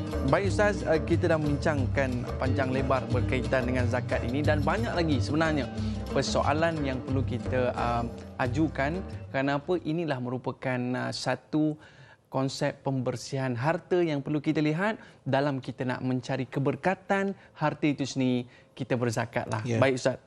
Kita ada sebutkan satu hal berkaitan dengan pengagihan zakat itu sendiri. Jadi sahabat kita Maznah Syari ada bertanyakan soalan. Assalamualaikum Ustaz dan Da'i. Saya nak bertanya satu soalan. Soalan saya ada adik ipar. Suaminya dah meninggal dan tinggal anak 5 orang. Mereka memang susah. Boleh tak saya beri zakat kepada mereka dan mana yang lebih baik bagi dekat mereka ataupun pusat zakat? Minta penjelasan Ustaz. Terima kasih. Jawapan saya sudah tentulah kita bayar kepada pusat zakat dan kita maklumkan kepada pusat zakat supaya melihat keadaan yang berlaku kepada apa yang disebut tadi, adik ipar tadi. Supaya bantuan itu bukan one shot, bukan sekali saja, tetapi bantuan itu dalam bentuk bulanan dan pihak pusat zakat tengok selain daripada bantuan bulanan, mungkin dalam bentuk bantuan pendidikan, pelajaran. Ini yang saya sebut di awal tadi. Sebab sebahagian kita dia minta maaf saya sebut mungkin ambil mudah. Ya. Dia ingat dia boleh tolong sekali, lepas tu senyap macam tu. Yang paling baik ialah maklumkan kepada pihak berwajib negeri, pusat zakat negeri supaya melihat perkara ini. Supaya dibantu ini secara berterusan sehingga keluar daripada kepompong kemiskinan. Sebab satu perkara yang perlu kita sebut, kita tak mahu kemiskinan ini diwarisi. Kalau untuk anak-anak, bagi kami pendidikanlah yang paling utama. Dan kalau kita tengok, yang boleh keluar daripada kepompong kemiskinan ini ialah bila anak ada pendidikan, anak ada kerjaya. Dia automatik akan tarik keluar daripada kepompong kemiskinan. Minta maaf saya sebut, kalau tak ada pendidikan, masih dalam keadaan begitu, di akhirnya, minta maaf saya sebut, kemiskinan itu diwarisi. Anak, pergi pada cucu, pergi pada cicit. Ini yang kita nak elakkan. Biarlah akhirnya boleh keluar daripada kepompong kemiskinan. Hanya berpunca dengan pendidikan. Hanya berpunca daripada pendidikan. Dan kita boleh lihat dalam masyarakat kita sendiri. bagaimana orang-orang dulunya susah, waktu kecilnya susah, tapi besar jadi somebody, jadi seorang yang dihormati, ahli perniagaan, penjawat awam yang baik. Kesannya daripada apa? Daripada pendidikan. Saya melihat ini Ustaz merupakan peranan masyarakat.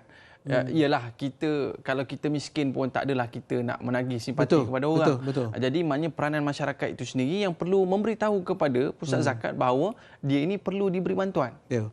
Dia bila sebut peranan, mula-mula peranan itu harus dimainkan oleh pemimpin masyarakat. Umpamanya kita kata penghulu, ketua kampung, imam masjid, surau dan sebagainya. Tapi kadang-kadang mereka ini terlepas pandang. Kadang-kadang. Jadi siapa lagi yang bertanggungjawab? Kita lah. Masyarakat lah yang tengok. Mungkin di jiran kita, mungkin di kenalan kita. Kita yang kena beritahu kepada pihak berwajib. Dan selalu saya sebut, termasuk dalam rancangan Tanyalah Ustaz ni, saya selalu sebut, saya kata begini. Orang susah ni dia ada dua. Kalau istilah Quran disebut as-sa'il wal mahrum. Lis-sa'ili wal mahrum. Orang miskin ni yang pertama as-sa'il. As-sa'il ialah kalau dia susah, da'i, dia cakap dia susah. Kalau pegawai zakat datang, tuan susah ke? Dia kata saya susah, saya perlukan. Kalau imam datang tanya, survey, tuan susah, dia kata saya susah. Dia cakap tu serang. Yang kedua, al-mahrum. Al-mahrum, dia susah, tapi mungkin kerana perasaan malu tu, dia tak cakap dia susah. Jadi ini yang harus diselidiki. Belum tentu kalau kita pergi, tuan susah, saya okey, saya senang. Belum tentu. Itu yang perlu kebijaksanaan kita untuk memahami orang-orang yang berada dalam masyarakat supaya mereka betul-betul boleh dibantu, boleh ditolong. Kita boleh tengok pun kata dia senang, tapi anak dia tak sekolah ke. Kalau tak sekolah pun masalah keciciran ataupun masalah absen yang berterusan. Sekolah. Tapi dalam sebulan, 15 hari je. Mesti ada sesuatu. Kita tak boleh anggap, biasa. Kalau anak-anak tak pergi sekolah, mesti ada sebab. Betul. Dia bukan sebab saja-saja. Tak mungkin. Mesti ada sebab. Mungkin kerana soal nak tolong ibu bapa pergi pasar, tolong bekerja. Ataupun mungkin kerana nak jaga mak ayah dia sakit dan sebagainya. So, kena cari punca supaya bila kita tahu punca, kita dapat menolong dengan sebaik mungkin. Tapi Ustaz, ada setengah orang ni yang mungkin berkeras Ustaz. Berkeras untuk nak agihkan juga pendapatan itu, zakat itu secara sendiri. Jadi berkaitan dengan isu ini Ustaz, ada sahabat kita bertanyakan soalan, apakah panduan jika ingin mengagihkan sendiri zakat secara bersendirian? Baik, secara umum kita dah jawab tadi, mesti kepada pihak berwajib. Tapi kalau nak bayar sendiri juga umpamanya, ini yang dibuat oleh pandangan yang dibuat oleh Al-Qaradawi. Al-Qaradawi menyebut bahawa kalau kita nak bagi sendiri, 1/3 kita boleh bagi sendiri. 2/3 itu mesti kepada pihak berwajib. Contoh, saya nak keluar zakat 300 sebagai contoh. So, 200 mesti kepada pihak berwajib, 100 saya bagi sendiri dan saya kena pastikan betul-betul. Kita ulang. Pastikan betul-betul orang itu layak menerima zakat dan orang itu termasuk daripada asnaf. Pasal apa saya tekankan pastikan? Sebab kalau kita bagi tanpa kepastian, kita khawatir ia tak menjadi zakat. Macam soalan yang dikemukakan oleh sahabat kita tadilah. Ibu tunggal kenapa tak bagi zakat? Anak yatim kenapa tak bagi? Sebab kalau pihak berkuasa zakat, mereka lihat kalau anak yatim tu belum tentu lagi. Betul. Tengok dulu. Tanah sawit berkekah Ustaz. Contoh. Betul ibu tunggal, tapi dia pun punya ada perniagaan dia sendiri luar biasa. Jadi kena pastikan betul-betul orang itu layak menerima bantuan zakat. Baik Ustaz. Tapi saya melihatkan bahawa keutamaannya perlulah kita berikan kepada pusat lembaga zakat. Sebab saya melihatkan ada seorang hamba Allah ni Ustaz, kerja dia Ustaz, bawa orang miskin bawa pergi menjabat zakat. Kerja dia. Walaupun dia ni bukan senang sangat. Tapi bagaimana dia nak membantu orang sebut, dia bawa orang sebut ke pusat zakat. Esok orang lain pula. Tapi saya melihat dalam keadaan dia ni bukan senang sangat. Tapi apa yang Allah berikan kepada dia adalah keseluruhan anaknya 8 orang semuanya berjaya Ustaz. Ini dia. Mana dia lorongkan orang tu, dia kadang-kadang orang tak tahu nak pergi kat mana, cara nak isi isi borang Borang. apa dan sebagainya. Jadi dia volunteer untuk bantu orang seperti itu. Dan saya teringat satu kata-kata dia Ustaz yang dia mengatakan bahawa kami ni tak senang sangat. Tapi kelebihan yang Allah berikan kepada kami, anak-anak kami ni tak sakit. Barakah, Ustaz. keberkatan. Mungkin kita boleh raikan soalan di Facebook kita Ustaz. Ya, Sahabat silakan. kita Mahmud Abdul Hakam. Assalamualaikum Ustaz dan Da'i. Saya ingin bertanya, bagaimanakah haul zakat harta sekiranya saya terlupa untuk membayarnya buat 2 tahun berturut-turut? Apakah yang kedua, apakah hukum membayar zakat secara online, baik zakat harta ataupun fitrah? Mohon pencerahan Ustaz. Moga kita semua mendapat manfaat daripada ilmu yang kita pelajari. Terima kasih. Silakan Ustaz. Baik, kita jawab yang soalan kedua dulu. Apakah hukum membayar zakat secara online? Sebenarnya hukumnya jelaslah. Hukumnya sah dan tak timbul apa-apa masalah. Dan alhamdulillah kita lihat kalau pengalaman kami di PPZ di wilayah ni, bayaran secara di talian ini meningkat dari tahun ke setahun. Dan umpamanya hari ini dalam suasana COVID-19 ini yang kita mendapat arahan supaya ditutup semua premis kita, pejabat kita, alhamdulillah secara online itu berterusan. Walaupun PPZ ditutup sebagai contoh sampai ke hujung bulan ini, tetapi pembayar kita boleh akses di zakat.com.my, boleh kira, boleh print receipt, boleh buat bayaran tanpa apa-apa masalah.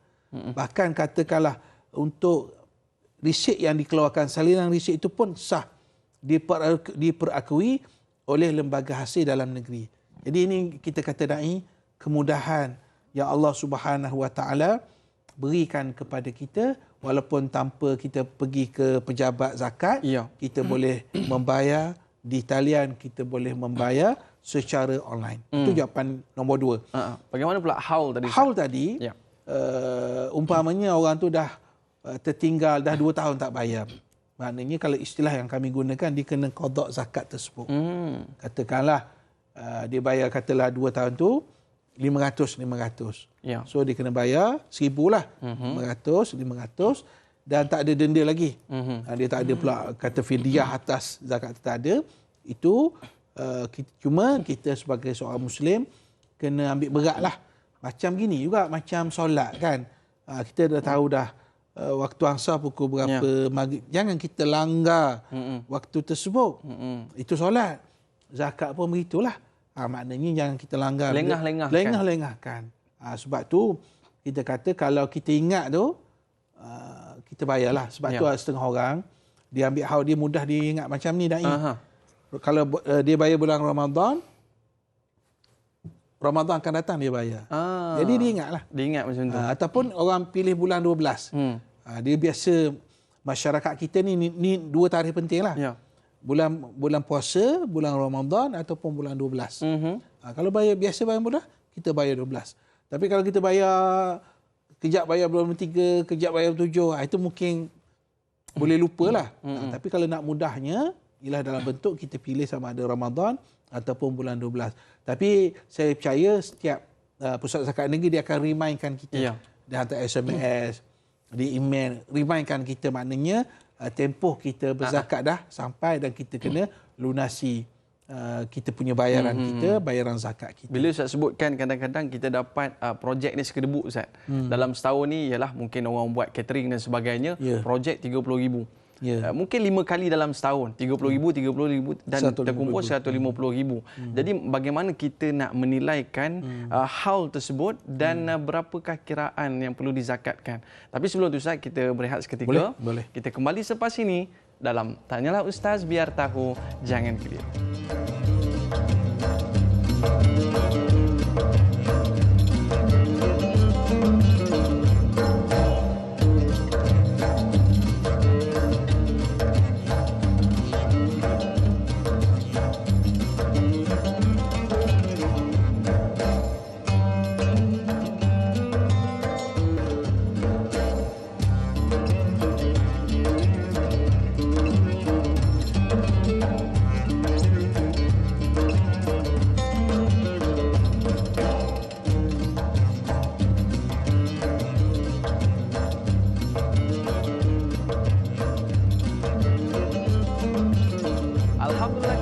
dalam Tanyalah Ustaz, biar tahu jangan keliru. Terima kasih kerana terus bersama dengan program ini. Kita dalam topik fiqh, iaitu membincangkan tentang fiqh zakat. Baik, di luar sana Ustaz, kita lihat ramai orang berniaga.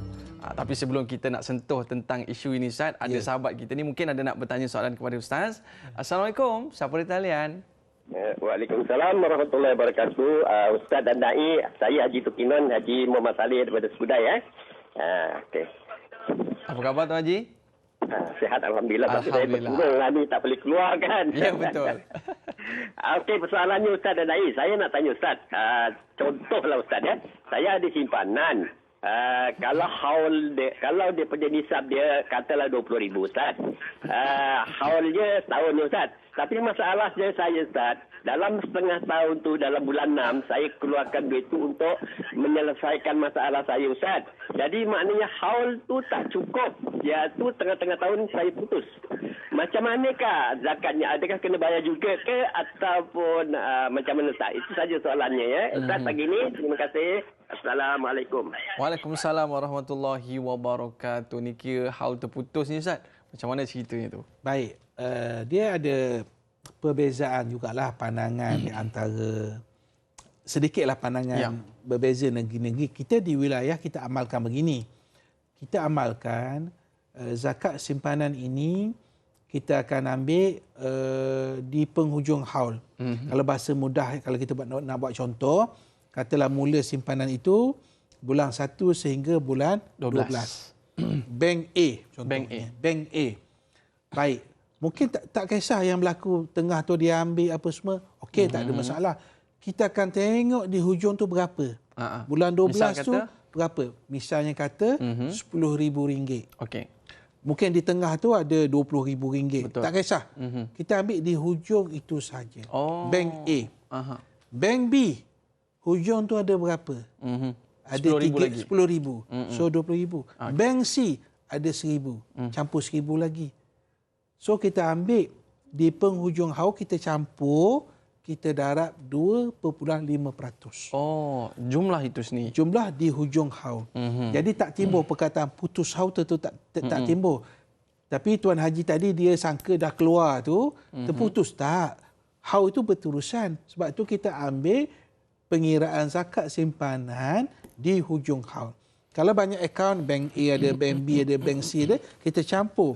Setiap yang akhir bulan 12 tu kita campur semua, kita darab 2.5%. Walaupun di tengahnya mungkin 30,000 dan tak sebagainya. kisah, kita ambil hujung saja. Berapa hujung yang saja ada di hujung haul kita. Baik, ini kita sebutkan sebagai simpanan. Tapi betul, bagaimana pula perniagaan Ustaz? Yang saya sebutkan sebentar tadi ialah kita bukan dapat tiap-tiap bulan. Baik. Tapi dapat tu segedebuk. 30,000 dan sebagainya sampai 5 kali. Jadi kita ada 150,000 yang kita dapat setahun. Baik. Jadi bagaimana kiraan tu sendiri Ustaz? Kerana kita kena tolak kos-kos urusan dan sebagainya. Sebab itu kita kalau berniaga kecil ataupun yang besar, pastilah yang kita kata berniaga kecil ni kadang-kadang kita berniaga dengan isteri, dengan anak-anak. Kadang-kadang kita ambil mudah, kita tak ada catatan langsung pun. Betul. Jadi saya syorkan kita buat catatan. Saya ambil contoh, kita berniaga daripada Januari hingga Disember. Contoh saja nak senang kira. Kita akan tengok kita starting tu daripada Januari hingga Disember. Jadi daripada Januari hingga Disember kita kiralah. Kita kira berapa pendapatan kita dan juga berapa perbelanjaan kita, modal, upah dan sebagainya. Maka di hujung tahun, daripada campur semua pendapatan kita itu, kita tolak perbelanjaan kita, yang untung itu kita darab 2.5%. Oh, profit. Bersih saya. Bersih keuntungan saja. Sebab tu saya sebutkan kena ada catatan. Walaupun di buku 35 ke, di mana-mana, dalam handphone ke, biar ada. Kena ada catatan. Kalau tak ada catatan ni payah sikit lah. Nak ingat benda berlaku setahun ni susah sikit. Tapi insya-Allah kalau kita ada displaykan diri, sebab kita nak bayar zakat ni, kita tulis pendapatan kita berapa, perbelanjaan kita berapa, bayar sewa tapak berapa, bayar van, bulanan van tu berapa. So kita buat calculation begitu, hujung tu keuntungan kita darab 2.5%. Baik Ustaz, ini jelaslah kita melihatkan bahawa profit itu dikalikan dengan 2.5. Baik Ustaz, ada kadang-kadang kita melihatkan program anjuran zakat, anjuran pusat zakat dan sebagainya. Kita kadang terfikir juga programnya grand, bukan main lagi. Adakah digunakan duit zakat untuk program itu dibenarkan? Apa pandangan Ustaz? Baik, bila kita buat program-program tertentu, kita akan tengok program itu. Contohnya program itu program apa. Tapi kalau yang digunakan duit zakat ini hanya program yang berdasarkan fi sabilillah. Contohnya program motivasi belajar sebagai contoh. Dan target grupnya ialah anak-anak asnaf. Itu boleh digunakan daripada duit zakat. Tapi kalau umpamanya makan malam bersama dengan media sebagai contoh, makan dekat hotel, nak raikan media, kita tak boleh gunakan duit daripada Fisabilillah tadi. Kita tak boleh gunakan fi sabilillah ataupun kita tak boleh guna daripada fakir ataupun miskin tadi. Ya. Tak boleh. Tapi kalau duit itu sudah menjadi hak Amir, tapi Amir nak belanjakan untuk, dah Amir dah dapat contohnya, untuk kita kata publicity, betul, untuk buat program-program menarik orang supaya bayar zakat, itu boleh digunakan, tapi daripada duit Amir saja. Duit Amir. Tak boleh ganggu. Fakir, miskin, apa semua tak boleh ganggu. Hatta iklan di TV tu Ustaz? Hatta iklan di TV, duit daripada Amir itu sendiri. Tak boleh ganggu duit fakir, miskin. Ini jelas. Ini jelas. Jadi, Amir pula, dalam dunia hari ini, umpamanya, kita kena buat kesedaran, umpamanya. Daripada duit Amir, kita buat kesedaran, kita buat iklan, kita buat promo, kita buat wacana-wacana tertentu. Ini duit Amir. Daripada duit upah kita, duit gaji, duit bayar bangunan, itu kita boleh gunakan. Tapi akhirnya, kalau kita nampak, ruang itu sebenarnya akhirnya nak menarik supaya orang membayar zakat. Impaknya sama kembali kepada pusat zakat juga. Sebab ini yang menjadi persoalan Ustaz. Kadang-kadang zakat boleh iklan dekat TV. Ini mesti banyak bayarannya ni. Tapi Ustaz, saya melihatkan dalam satu usaha, ya, pusat zakat dalam menjemput ataupun menjemput orang untuk berzakat ini Ustaz. Mungkin Ustaz boleh ceritakan kepada kita berkaitan dengan usaha pusat zakat dalam memberikan, kita istilahkan beri pancing lah Ustaz, kepada orang-orang asnaf ini supaya mereka daripada orang yang menerima kepada orang yang memberi zakat itu sendiri Ustaz.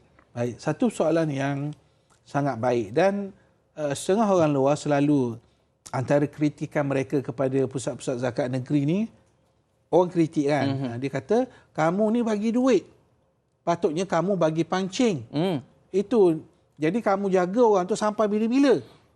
Dia punya marah dia macam itulah lebih kurang. Kita jawab begini. Sebenarnya proses beri pancing itu berlaku. Contohnya ialah adanya kita kata perniagaan, usahawan asnaf yang alhamdulillah yang asalnya menerima bantuan zakat perniagaan tapi akhirnya mereka membayar zakat. Alhamdulillah, wujud kalangan seperti itu daripada penerima zakat kepada pembayar zakat. Cuma kita kena ingat juga, ada yang memang kita tak boleh bagi pancing. Contoh orang uzur. Duduk kat rumah tak boleh nak bergerak. Betul tak? Betul. Jadi bagi pancing pun dah tak sesuai. Ya. Orang macam tu memang kita harus bantu dari sudut secara kita kena bagi ikan lah kat dia. Betul. Directly sebab dia uzur, dia tak sihat. Tapi saya setujulah kalau dia tu buat-buat tak sihat, itu tak boleh bagi duit. Buat-buat tak sihat tu dia boleh keluar bekerja, badan masih sihat. Duduk rumah pun tengok TV je. Bukan tak boleh tengok TV, tapi kerja tengok TV daripada pagi sampai petang. Itu tak boleh lah. Itu tak boleh bagikan. Itu boleh kena bagi pancing. Jadi saya fikir itu sedang kita buat sekarang untuk memastikan bahawa orang yang diberi pancing ni dia punyai kekuatan ataupun kemampuan untuk keluar daripada kepompong kemiskinan. Baik Ustaz, ini yang kita lihat dalam usaha. Sebab saya lihat di luar-luar sana banyak lori-lori daripada zakat dan sebagainya memberi inisiatif untuk mereka daripada seorang pemberi kepada pembayar, daripada penerima kepada pembayar zakat. Baik, sahabat kita di Facebook Ustaz Muhammad Farid Izwan. Assalamualaikum Ustaz dan Dai. Sekiranya saya membeli emas secara online, dia dia bank yang patuh di bank yang patuh syariah. Contohnya 20 gram. Adakah perlu untuk dikeluarkan zakat dan bagaimanakah cara kiraannya, Ustaz? Terima kasih. Baik, untuk zakat emas, kalau kita pakai, saya jawab, untuk kita pakai, untuk 85 gram emas, yang kalau kita pakai 85 gram emas tak dikenakan apa-apa zakat. Cuma kalau kita, maafkan saya, kalau disimpan 85 gram emas itu dikenakan. Tapi kalau kita pakai, maksudnya kita pakai, dan pakai ni dia setiap negeri dia ada uruf dia, dia ada adat dia. Contohnya di tempat kita umpamanya 150 gram itu uruf, pakai itu uruf. Betul. 150 gram. Kita ada 200 gram. So 200 tolak 150 gram. So 50 gram itu kita bayar zakat. Tapi kalau yang macam ni, yang lebih kepada penyimpanan online ni, kita tengok berapa lah. Maknanya kalau untuk berbentuk simpanan, kita ambil nilai itu, seolah itulah nilai simpanan dia. Sebab dia memang tak akan guna emas tu, dia tak ada emas. Dia perkara itu mungkin dalam bentuk, bukan dalam bentuk fizikal sebagai contoh.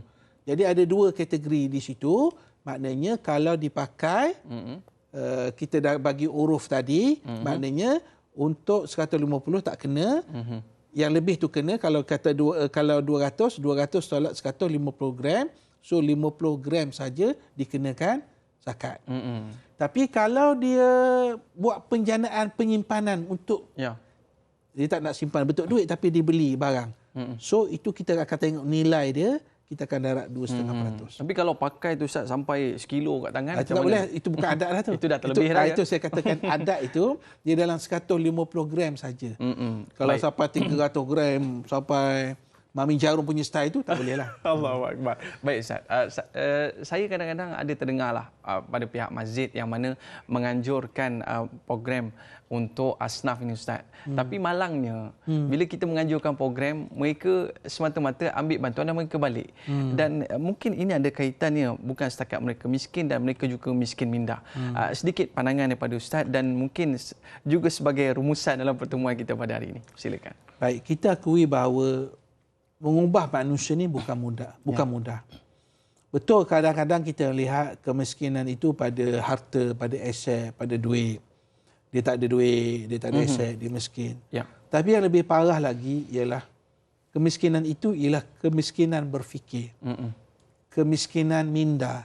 Ada orang, dia dah rasa selesa dibantu dan dia nak bantuan itu sampai bila-bila.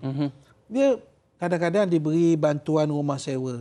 Tapi kalau dah nampak senang, dah nak bekerja, sepatutnya dia kena kosongkan rumah tu, beri kepada orang-orang yang memerlukan. Tapi akhirnya kita bercakap soal minda, dia rasa hak dia sampai bila-bila. Jadi kita kena, dari sudut pendidikan itu, harus diteruskan daripada masa ke semasa. Baik Ustaz, mungkin sedikit, mungkin Ustaz nak seru penonton-penonton kita untuk membayar zakat, Ustaz. Baik, saya ambil ruang kita yang ramai berada di rumah pada hari ini untuk melihat bagaimana harta ataupun kesenangan yang Allah Subhanahu Wa Taala berikan kepada kita.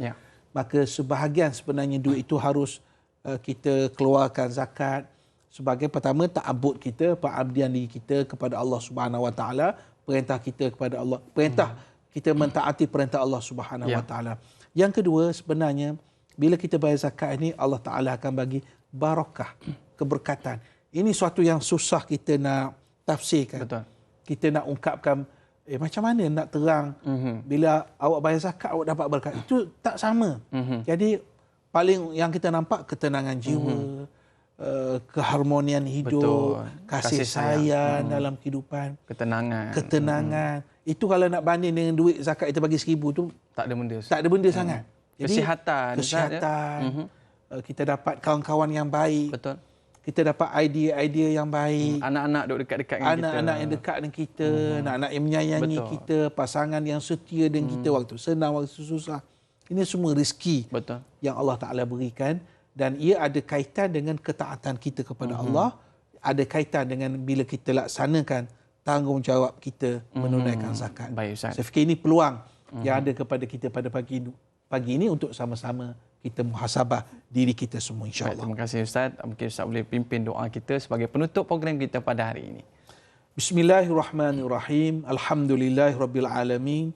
Wassalatu wassalamu ala asyrafil anbiya'i wal mursalin wa ala alihi wa sahbihi ajma'in. Allahumma ja'al jam'ana hadha jam'an mubaraka wa tafarruqana min ba'dihi tafarruqan ma'suma. Allahumma a'inna ala dhikrika wa syukrika wa husni ibadatik. Rabbana hab lana min azwajina wa dhurriyyatina qurrata a'yun waj'alna lil muttaqina imama. Rabbana atina fid dunya hasanah wa fil akhirati hasanah wa qina adzabannar.